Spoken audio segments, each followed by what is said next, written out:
आला हजरत कहते हैं बेरूपिया था, मदारी, रूप बदल बदल के दिखाया करता था, बादशाहों से इनाम लेता था। एक दिन औरंगजेब आलमगीर के पास आ गया, कहने लगा मैं रूप बदलूंगा, अगर आप पहचान ना सके तो मैं इनाम लूंगा। आपने फरमाया मैं कोई ऐसे वैसा बादशाह नहीं, कहा मुझे धोखा देना मुश्किल है, कहा नहीं मैं रूप बदलूंगा। हजरत औरंगजेब आलमगीर बड़े नेक बादशाह गुजरे, बड़े परहेजगार आदमी, वो बेरूपिया कहने लगा मैं रूप बदलूंगा, आप नहीं पहचान सकेंगे। फरमाया चल जितना तेरे अंदर जोर है लगा ले। हजरत ने ऐलान किया कि मैंने फौजी भर्ती कर दे, 2 माह के बाद टेस्ट होगा। वो 2 महीने दौड़ता रहा, रंग रूप बनाता रहा, आया टेस्ट देने, 2-3 सिपाहियों का इम्तिहान लिया, उसकी बारी आई तो 10 रुपए दिए, कहने लगे तेरे आने जाने का किराया मैंने तुझे पहचान लिया है। कुछ दिनों के बाद जाने लगे सफर पर, तो भिखारी आ गए खैरात मांगने, उसने भी सारे मुंह पर स्याही मार ली, कपड़े फाड़ लिए, सर के बाल मुंडा लिए, भवें तक कटा ली, बदरंग होके आया, कासा आगे किया तो हजरत ने 10 रुपए डाले, कहने लगे तेरे आने जाने का किराया मैंने पहचान लिया है। कुछ दिन गुजरे तो टीचर की जरूरत थी, उसने मूंछें बड़ी कर ली, दाढ़ी नकली लगा ली, सर पे जिना कैप पहन ली, एक शेरवानी ले ली और हाथ में छड़ी पकड़ के आया, कहने लगा मैं उस्ताद हूं, 2-4 बंदों का इम्तिहान लिया, उसकी बारी आई तो 5 रुपए दिए, 10 रुपए दिए, का तेरा किराया मैंने पहचान लिया। 2 साल गुजर गए, वो जब भी आता हजरत पहचान लेते।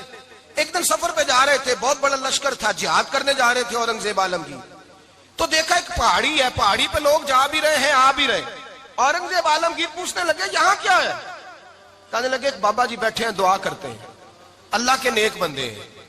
औरंगजेब कहने लगे यार पुराने लोग सारे ही अल्लाह वालों को मानते, ये भी मुसीबत आई है जितनी नहीं आई है, सारे लोग ही मानते। कहने लगे जरा मैं दुआ ना करा लूं, अच्छे काम जा रहा हूं। औरंगजेब बादशाह थे, बादशाह लोग नाजुक मिजाज होते हैं, घोड़े से उतरे, बड़ी मुश्किल से पहाड़ी पे चढ़े, ऊपर गए तो लाइन लगी है, बाबा जी गार में बैठे, कहने लगे मैंने मिलना, मैं औरंगजेब हूं। उन्होंने कहा हमारा बाबा उस तरह का पीर नहीं कि अमीर आए तो रंग और हो, गरीब आए तो और हो, यहाँ अगर मिलना है तो लाइन में लग जाओ, सब एक जैसे। अब लाइन में खड़े हो गए, 50 आदमी आगे थे, कहते हैं 51वां नंबर था, थक गया धूप में खड़ा खड़ा। जब मैं पहुंचा गार के दाने तो मैंने बाबा जी के चेहरे पे नजर डाली तो बड़ा नूरानी चेहरा, बड़ी खूबसूरत लबो लहजा। मैंने कहा मेरे जैसा आदमी भी पगड़ी बांध ले तो अच्छा लगने लग जाता है, बड़ा खूबसूरत अंदाज। कहते हैं मैं उनके पास अत्ताहियात की हालत में बैठ गया, मैंने कहा हुजूर मैं जा रहा हूं जिहाद करने, दुआ करना। बुजुर्गों ने हाथ उठाए, अल्लाह इसकी मदद फरमा, दीन को गलबा अता फरमा, इसे दीन का सच्चा पक्का सिपाही बना। फिर थपकी दी, 2-4 नसीहतें भी कर डाली, देखना जुल्म न करना, ज्यादती न करना, जब तू जीत फखर न करना, गुरूर न करना, नसीहतें भी कर दी। कहते अब जब मैं उठा तो 2-4 दिनार बतौर नजराना मुसल्ले के नीचे रखे, और उल्टे कदम जब मैं गार से उतरा उन्होंने रुमाल झाड़ा और उठ के खड़े हो गए, कहने लगे आज नहीं तूने पहचाना, आज नहीं तूने पहचाना, मेरा इनाम बनता है, आज नहीं पहचाना, ला पैसे।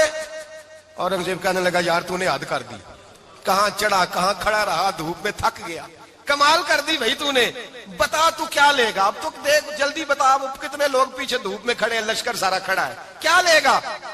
उसने कहा सबसे कीमती हीरे वो हैं जो तेरे सर के ताज में लगे हुए हैं, मुझे तेरा ताज चाहिए। ओ भाइयों सुनना और याद रखना, मेरे आला हजरत कहते हैं बादशाह ने सर के ऊपर से ताज उतारा, बहरूपिये के कदमों में रखा और कहने लगे ये ले, और ये तो तेरा मांगने पर मैंने दिया है ना, मैं वापस आता हूं तो आना मैं अपनी मर्जी से भी तुझे दूंगा, तूने औरंगजेब जैसे बंदे को धोखा दिया, आना मैं उस वक्त भी दूंगा।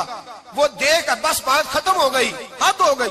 देकर कहते हैं जब मैं पलटा ना वापिस, बहरूपिये ने आवाज दी बादशाह ठहर जा, तो मैंने पलट के देखा तो कहने लगे ये अपना ताज ले जा, उठा और ले जा।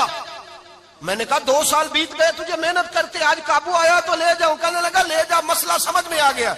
मैंने कहा मुझे भी तो समझाना, तो कहते हैं वो फूट फूट के रोया, उसकी आंखें बरस पड़ी, सैलाब की तरह आंसू बह निकले, तड़पा और रो के कहने लगा बादशाह मैंने झूठ मूठ रसूलुल्लाह की गुलामी इख्तियार की थी, झूठ मूठ की दारी,